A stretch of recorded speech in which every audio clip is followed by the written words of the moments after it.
Just because a pregnant woman like me tend to focus on my own health doesn't mean that I'm spoiling myself. As a pregnant woman, I'm trying to protect the baby growing inside me. So that's why I wouldn't care less what other people say about me behind my back. I also don't care if they try to pick on me, because I'm just trying to protect my precious baby. My baby and I are risking our lives every day just to live each day to the fullest. But my mother-in-law always tries to get in the way and puts my baby and I's lives in danger. I'll never, ever forgive her for this. I'm now in my 9th month of pregnancy. My stomach is getting bigger and bigger each day that it's hard to even look down at my feet. I'm emotionally unstable partly due to the hormonal imbalance of my first pregnancy with the upcoming birth of our baby next month. Knowing what I'm going through, my husband Nick is doing all his best to support me. On his days off, he takes care of all the house chores, including cooking meals, so that I could take a break. Potassium helps ease the swelling, so I made a salad with cucumbers and chicken breast. Nick has been taking very good care of me and my baby. I am extremely grateful. But there's just one person who spoils all these moments. You spoil your wife too much with everything. The person who glared at us, or more precisely at me alone, while she said that was my mother-in-law Lily, who lives with us. The reason we ended up living together was all because of Lily's clever strategy. Lily and her husband had lived in a house together until a few years ago, but after her husband passed away, she could no longer afford to live in that house and decided to move into municipal housing. To apply for it, you needed to win the lottery, and if you couldn't win that, you couldn't live there. The competition must be very high, but to my surprise, Lily happily told Nick that she had won the lottery. So, Nick and I went to Lily's house every weekend to help her pack for the move. Lily rarely moved around and only kept on giving us instructions on what to pack and where to clean. I was forced to not only cook lunch every day, but also to cook dinner for Lily. That vegetable stew was undercooked, so you should learn to cook better, you know. Ignoring all my efforts, Lily would only say negative things about what I do. Thanks to her, I'm always bothered by the issue I have with Lily, even though Nick and I haven't been even married for that long. Nick would try to support me, but when he does, Lily always gets in a bad mood. I'm always the bad guy anyway, right? She sulks just like a child. I felt sorry for Nick, who was always caught in between Lily and I, so every time I would apologize to Lily so she would feel better. So like that, our days of helping Lily had continued. But on the day of the move, a huge amount of her belongings were brought into our house. Huh? Why are they all here? While Nick and I were confused at what was happening, Lily arrived at our house in a taxi. Lily gave instructions to the movers so that they could move in all of her things into the room quickly and efficiently. Nick calls out to her, "What is going on?" Well, you can see what's happening, right? I'm moving in. We ended up finding out that Lily didn't even apply for the municipal housing lottery. She had planned to move in with us from the very beginning and had us help her move by telling lies to us. Lily's belongings were being moved into a room that I had planned to use for our child in the future. She didn't like Nick and I's reaction towards her moving in with us, so she started to make these sarcastic comments. I know it would be annoying for you both if I'm here, but do you think an old person like me could live alone at my age now? I can't even sleep because I'm afraid of what would happen. Then Lily acts really sad as if we would feel sorry for her. It was nothing but a masterful performance. The movers also heard her, and it looked like they pitied her. After all, I am disturbing your love nest, right? I wouldn't like it if I had an old person live with me. The way she said this was completely on purpose, and it really disgusted me. Oh, that's not true, so don't say that. Nick was tricked by his own mother's tears. Well then, please take care of me well. Thank you. So this was how Lily had moved in, and this was how we were forced to start living together. The nearest municipal housing was already full, so Nick looked for an apartment for Lily, but she wouldn't budge. I don't want to live there unless the apartment's less than 5 years old. Since my only income is pension, I also can't afford the rent. If you can pay me, then I'll consider it. Lily saying things like that in a selfish way had continued, so she continued to live with us. In the meantime, Lily became more and more involved in our private life, and a year passed since she moved in with us. As Lily's daughter-in-law, I couldn't really complain, and eventually it became normal for Nick that Lily was at our home. Since Lily was always at home, it was difficult for me to find a place where I could relax. Not long after that, I found out that I was pregnant. Both Nick and Lily was very happy about it. Lily, who had always treated me so harshly, supported me a lot for the sake of her unborn grandchild. But when she found out that our baby was a girl, her attitude changed drastically. Why isn't the baby a boy? You really are a useless wife. She began to pick on me again. Even when I was dizzy with anemia or lying down since my stomach hurt, she would wake me up without even caring about my health and forced me to do all the house chores. Nick was the only person who can stand between Lily and I. But lately, he has been very busy at work, working overtime and coming home after 10 p.m. Knowing that he's also physically tired, I didn't want him to have to worry about the issues back at home, so I just tried to bear with the situation. I decided to be patient until the birth of my child. But there was a limit to my patience too. It was way better than not taking any action. That's what I thought to myself. One day, Lily's old friend came to visit. She's coming around our town to attend her relative's wedding. So please make sure to take care of her and entertain her well when she comes. She was coming to our house tomorrow. Lily's abruptness is nothing new, so I wasn't really surprised about it. Tomorrow, I can just get some takeout for them. As for the cleaning, Nick did his best to make the living room sparkling clean. So, we were all ready for Lily's friend to come over. But on the day, it unexpectedly rained heavily. It was a very strong rain, almost like it was hailing, since the rain was pounding on the windows. Lily, who was staring blankly outside, says something outrageous to me again. With this kind of rain, I think my friend is stuck at the bus station, so please go pick her up. What? I regret so much about the fact that I questioned her back. Lily, looking in a bad mood, glared at me and says this. Even a pregnant woman can at least drive a car, right? So just go.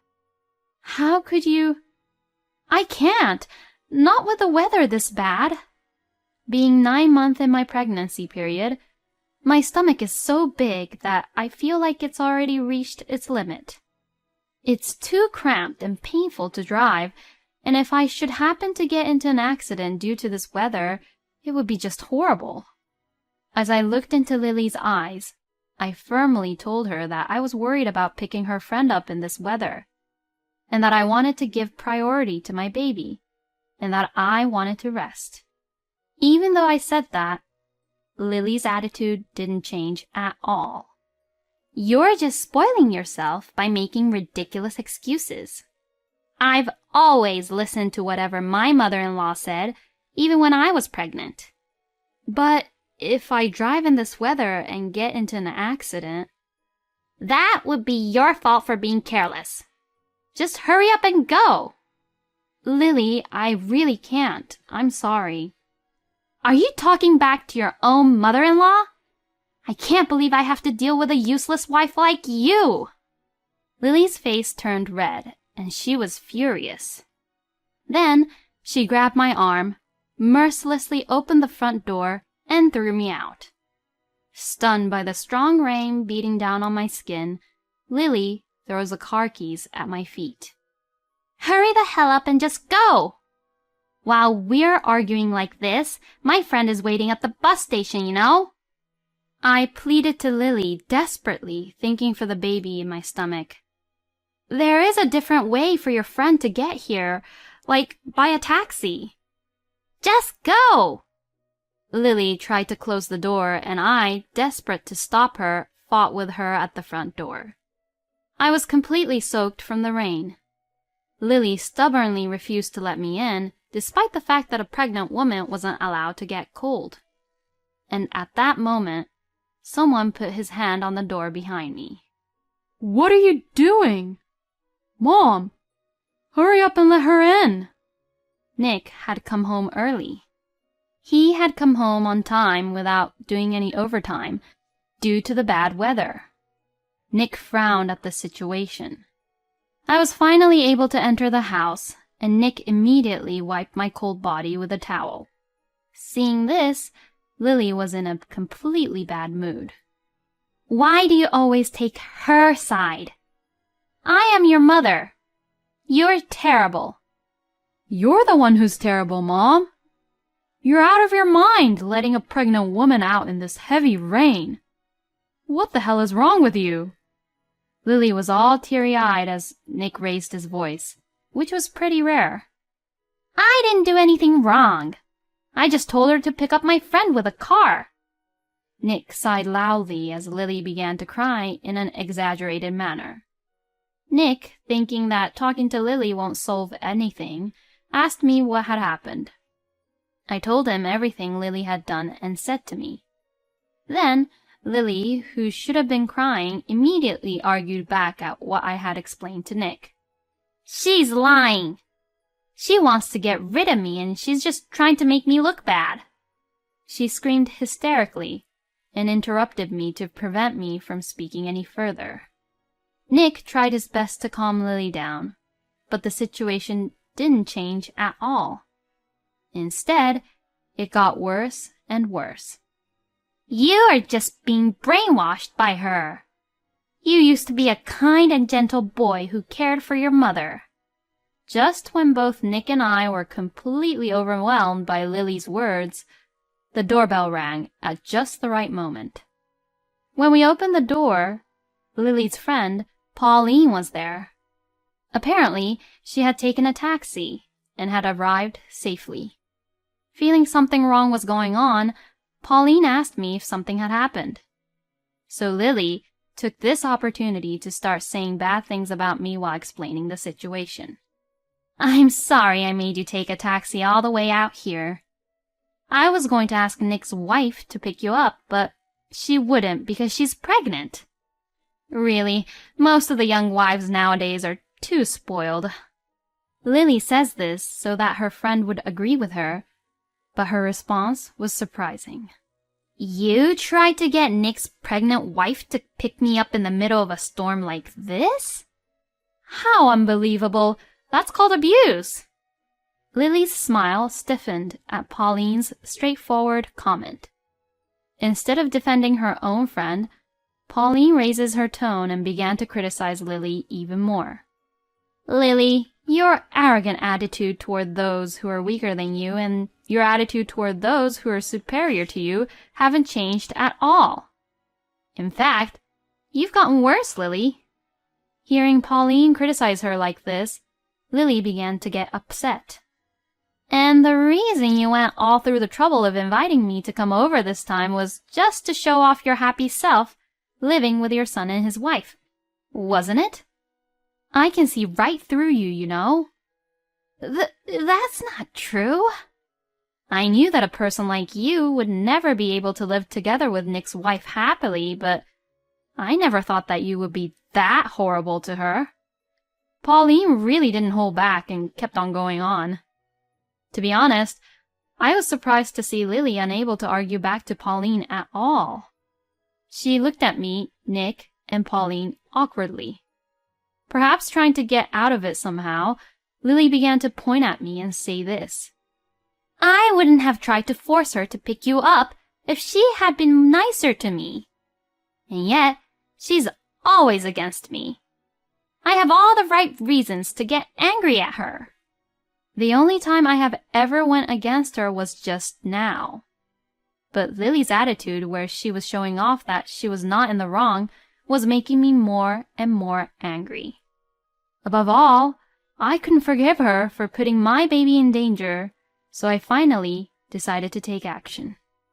I recorded every abusive comment you have ever made about me. I quickly put my own phone in front of everyone.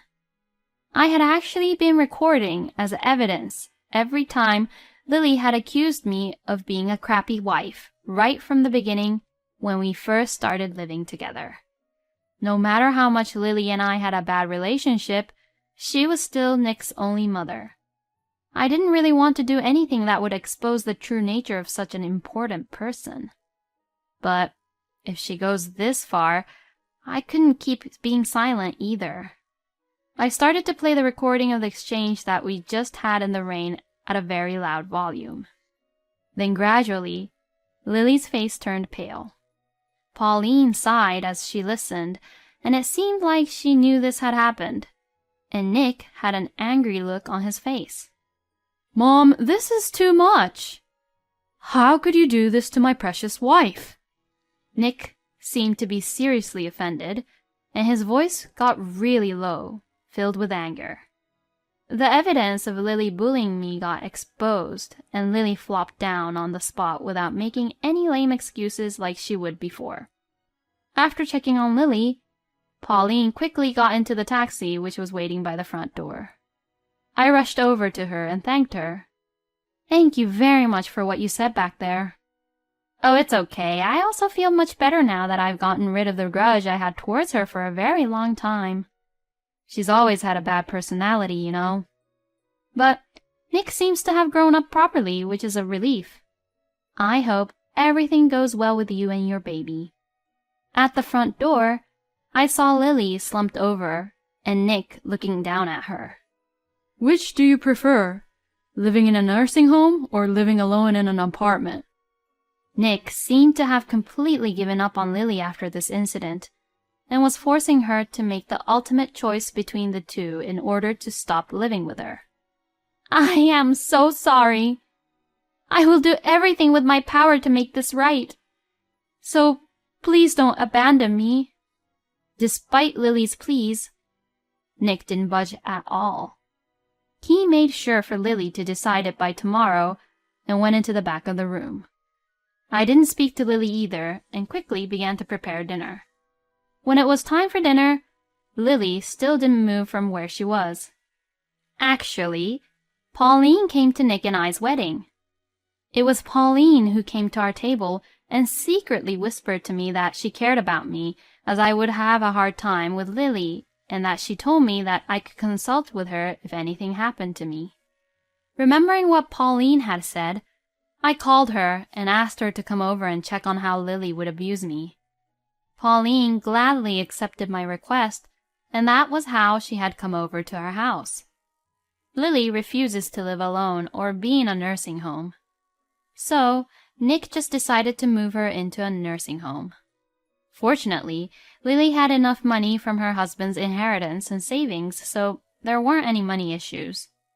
And I had cut off ties from Lily.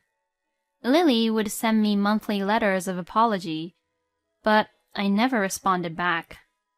I never responded because on the letter, her apology was only one sentence, and the rest of the letter was full of complaints about the nursing home where she lived in. I feel as if someone was always watching me. I would have preferred to live alone. I am not that old yet. Even though she complains like this, it's not like I'll do anything about it for her. Nick also refused to receive the letter from Lily, and since then, she had stopped contacting Nick. In no time, I gave birth to a healthy baby girl on the due date. We are now doing our best to raise our child in our home without Lily. This is what happiness as a couple is all about. Every day I exchange smiles with my husband. I hope the three of us can continue to live together in peace.